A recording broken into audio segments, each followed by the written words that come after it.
अथ श्रीलिंग महापुराण्यामः नवविंशत् एवं विंशति अध्याय विष्णु प्रबोध।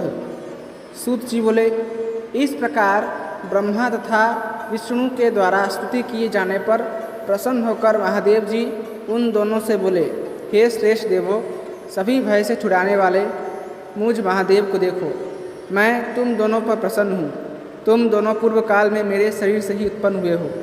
ये जो लोकों के पिता ब्रह्मा जी हैं, वे मेरे दाहिने भाग हैं तथा हृदय से उत्पन्न विश्वात्मा विष्णु मेरे बाएं भाग हैं।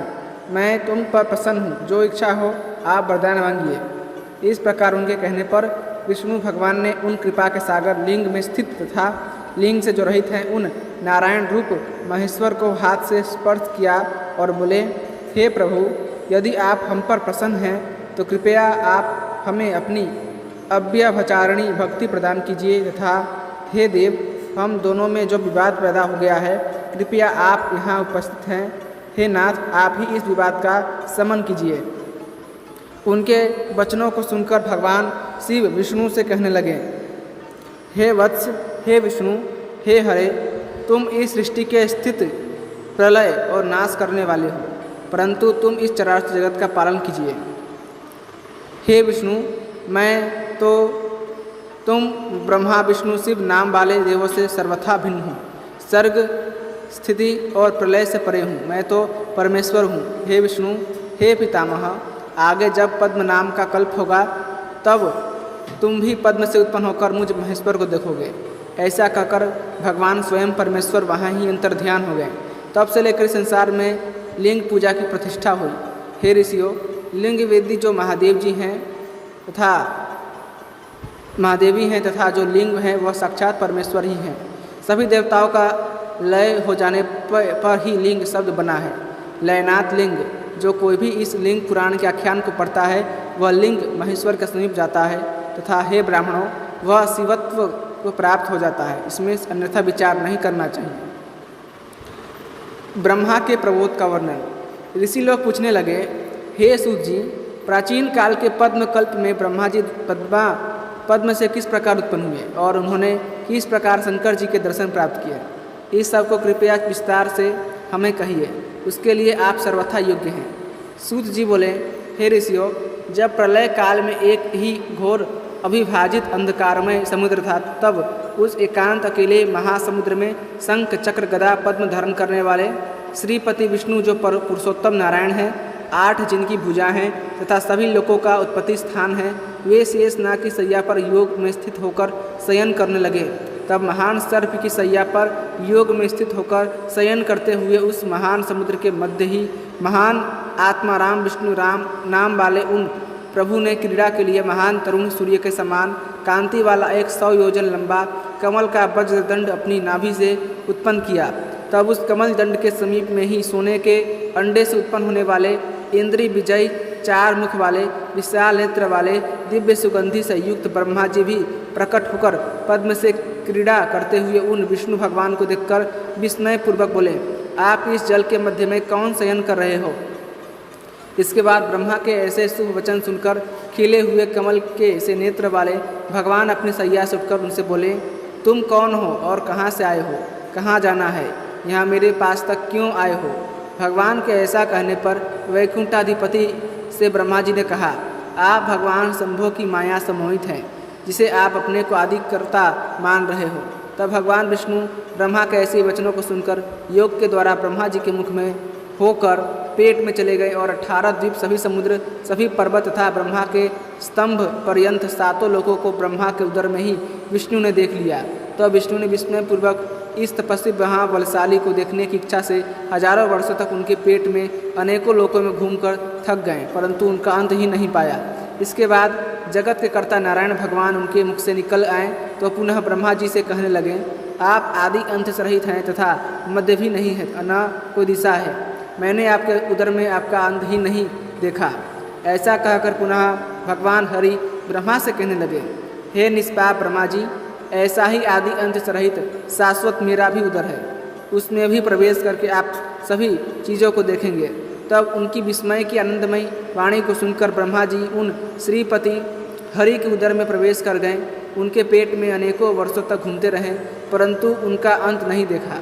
तब भगवान विष्णु ने ब्रह्मा जी की गति पहचान कर अपने शरीर के सभी द्वार बंद कर दिए, यहाँ तक कि सूक्ष्म से सूक्ष्म छिद्र भी बंद कर दिए। सभी द्वारों को बंद जानकर अपने शरीर को सूक्ष्म करके कमल की नली के द्वारा ब्रह्मा जी बाहर आए। तब दोनों में उस समुद्र के बीच में ही संघर्ष होने लगा। उसी अवसर पर शूलपाणी महादेव जी वहाँ आए। शीघ्रता से चलते हुए उनके पैरों से पीड़ित जल की बड़ी बड़ी बूंदें शीघ्र ही आकाश में उठ गई और अति गर्म और अति शीतल वायु चलने लगी।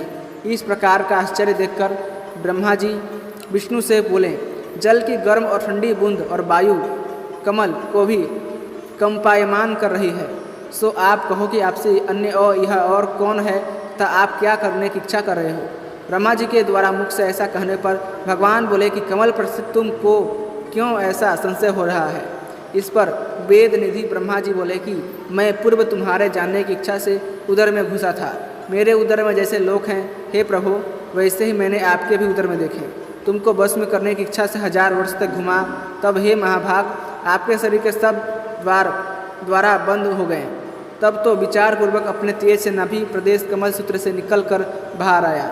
हे प्रभु, अब आपको कुछ भी खेद नहीं होना चाहिए। अब मेरे लिए क्या आज्ञा है, मैं क्या करूं? ब्रह्मा की श्रेष्ठ प्रिय वाणी को सुनकर विष्णु भगवान बोले, मैं तुमको बोध कराने की इच्छा से क्रीड़ापूर्वक अपने शरीर के द्वारा बंद कर लिए थे, अन्य भाव नहीं था। आप मेरे मान्य और पूज्य हो। जो आपका उपकार है उसे हे कल्याण सहन कर लो। मेरे धारण किए इस कमल से उतरो, मैं तेज रूप तुम्हें धारण करने में असमर्थ हूँ। ब्रह्मा बोले, वर मांगो। भगवान ने कहा, कमल से उतरो मेरे पुत्र हो, तुम सब प्रकार आनंद पाओगे और आज से आप श्वेत पगड़ी से सुशोभित पद्म योनि नाम से प्रसिद्ध होंगे। हे ब्राह्मण, तुम मेरे पुत्र हो, 7 लोकों के अधिपति हो। ऐसा कहकर भगवान वरदान देकर प्रसन्न हुए। उस समय समीप आते हुए सूर्य के समान तेज वाले दीर्घ मुख वाले अद्भुत रूप शिव जी को देखकर ब्रह्मा नारायण से बोले, यह अप्रमेय शरीर वाला, बड़े मुख और बड़े दांतों वाला, जिसके सिर के बाल बिखरे हुए हैं, 10 भुजा वाले, मुंज की मेखला वाले भयंकर शब्द करने वाले, महान कांति से युक्त यह कौन है जो आकार से और ज़्यादा व्याप्त हो रहे हैं? यह कौन आ रहे हैं? ब्रह्मा के पूछने पर नारायण बोले, जिनके द्वारा वेग पूर्वक चलने से समुद्र का जल इनके पैर के तलों से उठकर आकाश में जलाशय हो गए हैं। ऐसा मालूम हो रहा है कि ये भवानीपति महादेव जी आ रहे हैं। इस जल की मोटी मोटी जलधारा से तुम भीगे जा रहे हो तथा जिनकी श्वास की वायु से मेरी नाभि में स्थित कमल भी काँप रहा है। अतः ये प्रलय करने वाले श्री महादेव जी ही आ रहे हैं। आओ तुम दोनों वृषध्वज महादेव जी की स्तुति करें। यह सुनकर ब्रह्मा क्रोध होकर विष्णु से बोले कि आप अपने को लोक का स्वामी जानते हो और मुझको लोकों का रचने वाला ब्रह्मा जानते हो। हम दोनों के अतिरिक्त यह शंकर नाम वाला और कौन है? ऐसे क्रोध के वचन के द्वारा ब्रह्मा के द्वारा सुनकर श्री विष्णु भगवान बोले, ऐसा कहकर महात्मा शंकर की निंदा मत करो। महायोगेश्वर दुराधर्ष वरप्रद इस जगत के कारण पुरुष बीजी जाति स्वरूप शंकर हैं। बालकों के खिलौने की तरह यह क्रीड़ा करते हैं। उसे ही प्रधान अव्यक्त योनि अविनाशी अव्यय कहते हैं। वह शिव ही है। ब्रह्मा जी ने पूछा, हे भगवान, आप योनि हो, मैं बीज हूँ। महेश्वर कैसे बीजी हैं? भगवान बोले कि शिव से अधिक और कोई गुह्य वस्तु नहीं है। महत का भी परम तत्व शिव ही हैं, जो आत्मज्ञानियों का परम धाम है। यह शिव अपने स्वरूप को 2 भागों में बांट देते हैं, एक निष्कल अव्यक्त और दूसरा सकल सगुण के समागम से वह समुद्र में हिरण्य अंड होता है।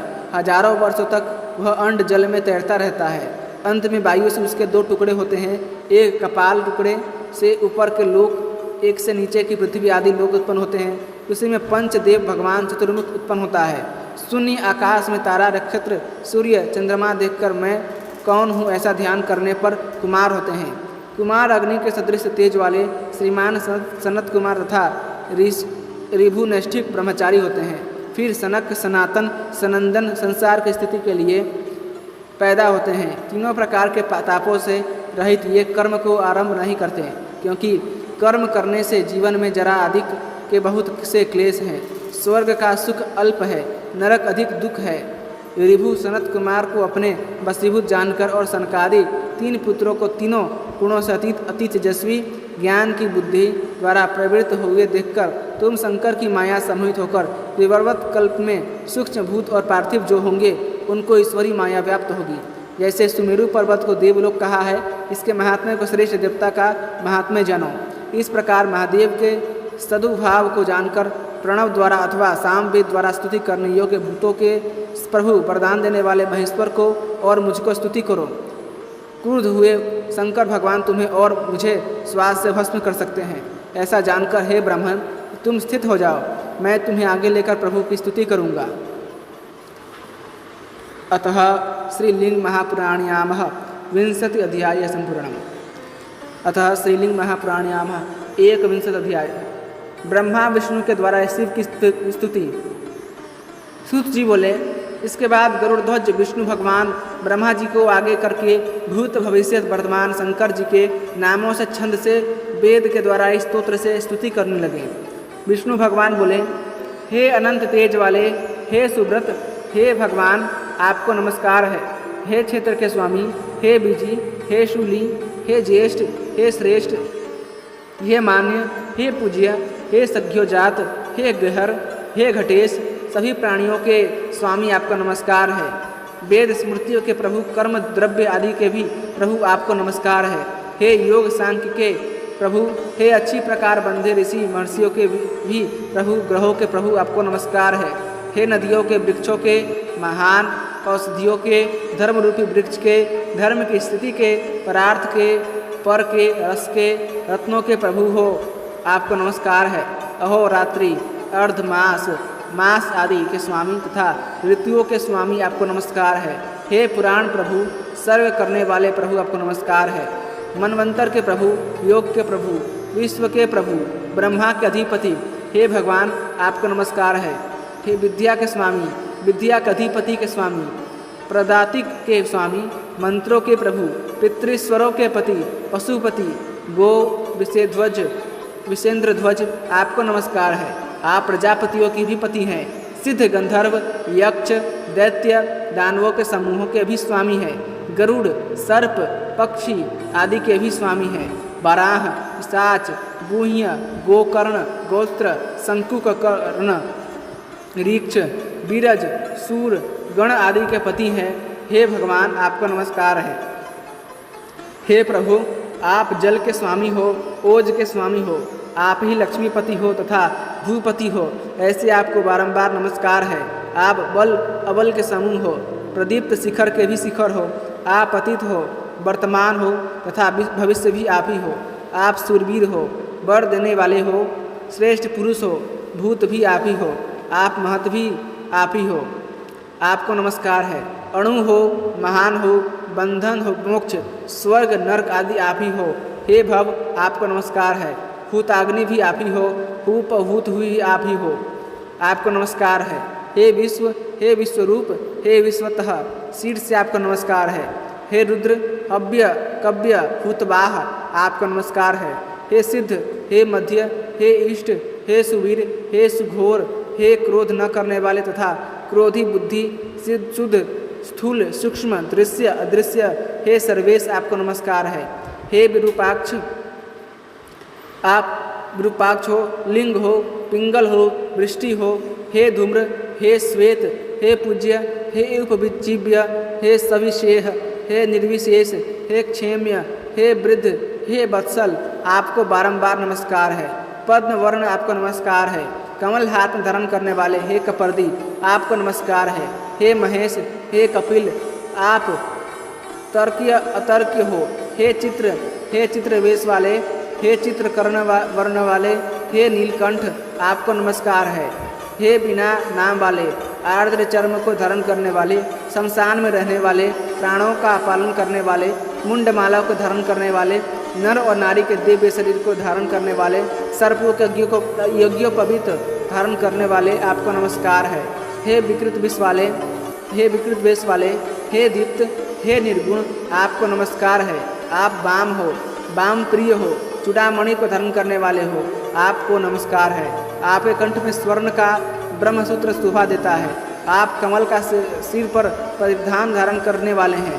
प्रदीप्त सूर्य चंद्रमा के समान शरीर की कांति वाले हैं। आप हयशीर्ष हो, पयोधाता हो, विधाता हो, भूत भावन हो, घंटा प्रिय हो, ध्वजी हो, छत्री हो, पिनाकी हो, कवची हो, पहिसी हो, खड़गी हो, अधस्मर आपको नमस्कार है। आप ब्रह्मचारी हो, गाध हो, ब्राह्मण हो, शिष्ट हो, पूज्य हो, क्रोधी हो, प्रसन्न हो, अपने स्वकर्म में रत हो, दिव्य भोगों के भागी हो, आप असंख्य तत्व वाले हो। हे शिव, हे भव, जो भी आप हो या जो भी आपको बारंबार नमस्कार है। सूत जी बोले, हे ऋषियों, ब्रह्मा और नारायण के द्वारा इस प्रकार की गई स्तुति का जो भी कीर्तन करता है या ब्राह्मणों द्वारा सुनता है वह 10,000 अश्वमेध यज्ञ के फल का भागीदार होता है। मृत्यु लोक में चाहे वह पापाचारी ही क्यों न हो, वह इसे सुनने से शिव की सन्निधि को पाता है और इसका जप करने पर तो ब्रह्मलोक को प्राप्त करता है। श्राद्ध में, दैनिक कार्य में, यज्ञ में, अवभृत स्नान, यज्ञ के बाद के स्नान में, सज्जन मनुष्यों के मध्य से इसका कीर्तन करने पर ब्रह्म के पास में मनुष्य चला जाता है। अतः श्रीलिंग महापुराण्यामः 1 अध्याय है संपूर्ण।